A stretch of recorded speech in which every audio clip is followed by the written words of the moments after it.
సచ్చిదానంద సద్గురు సాయినాథ్ మహారాజ్కి జై. శ్రీ సాయి సచరిత 587వ పేజీలోని 587వ పేజీలో 17వ ఓవి నుంచి చదువుతున్నాము. గత అధ్యాయాన్ని ముగించేటప్పుడు తర్వాత అధ్యాయంలో స్మరణకు వచ్చిన దాన్ని చెప్తానని అన్నాను. అట్లే ఇప్పుడు స్ఫురించిన దాన్ని వినండి. మధురమైన ఈ కథను శ్రోతలు శ్రద్ధగా ఆలకించాలి. భక్తులు ప్రేమగా భోజనం పెడితే సాయికి సంతోషం. కన్న తల్లికి పసిబిడ్డలపై ప్రేమ, అట్లే భక్తులకు సాయి ప్రత్యక్ష కన్న తల్లి. వారు ఎక్కడున్నా సరే పరుగున వస్తారు. వారి రుణాన్ని ఎవరు తీర్చుకోగలరు? శరీరంతో షిరిడీలో వ్యవహరిస్తున్న వారు త్రిలోకాలలో సంచరిస్తుంటారు. ఈ విషయంలోని మధుర వృత్తాంతాన్ని ప్రశాంతంగా వినండి. సాయి పాదాలేందు నిష్టగల భక్త శ్రేష్ఠుడు బాలాసాహెబ్ దేవు.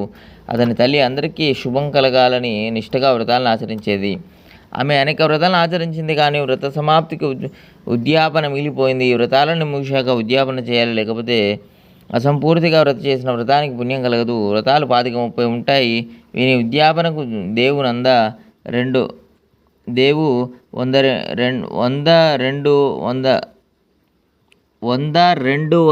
బ్రాహ్మణులను భోజనానికి ఆహ్వానించాడు. ఉద్యాపనకు ఒక తిథిని నిర్ణయించుకొని ఈ ఉద్యాపనకు రమ్మని బాబాను ప్రార్థించమని జోగుకు ఉత్తరం రాశాడు.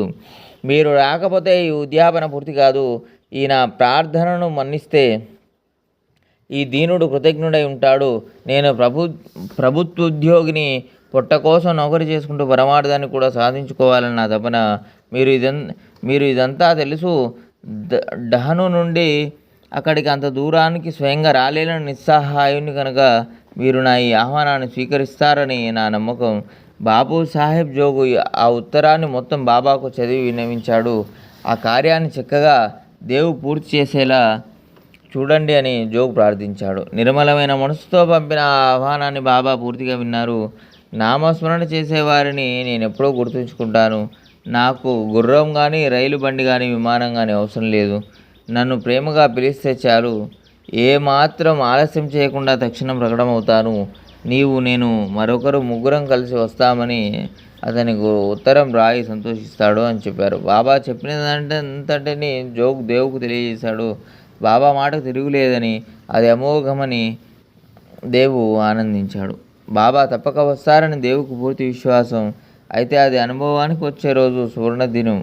బాబా ఎప్పుడు షిరిడీలోనే ఉంటారు. 3 గ్రామాలకు మాత్రం ఎప్పుడో అరుదుగా వెళుతుంటారు అని కూడా దేవుకు తెలుసు. వారికి బుద్ధి పుట్టినప్పుడు 6 మాసాలకో ఎప్పుడో రహతా, రూయి లేక నిమ్గాంకు మాత్రమే ఎప్పుడు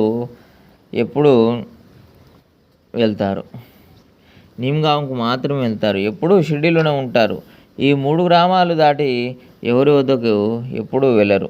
దహన్లో ఇంత దూరాన ఉన్న నా వద్దకు ఎలా వస్తారు? బాబా పూర్ణ లీలావతారి. ఇచ్చామాత్రంతో స్వచ్ఛందంగా వెళ్ళగలరు. వారి రాకపోకలు లోకాచారం కొరకు అంతే. వారు అంతటా పరిపూర్ణంగా వ్యాపించి ఉన్నారు. వారు అక్కడి నుంచి ఇక్కడికి రావడం, ఇక్కడి నుంచి అక్కడికి వెళ్ళడం రెండు ఆకాశానికి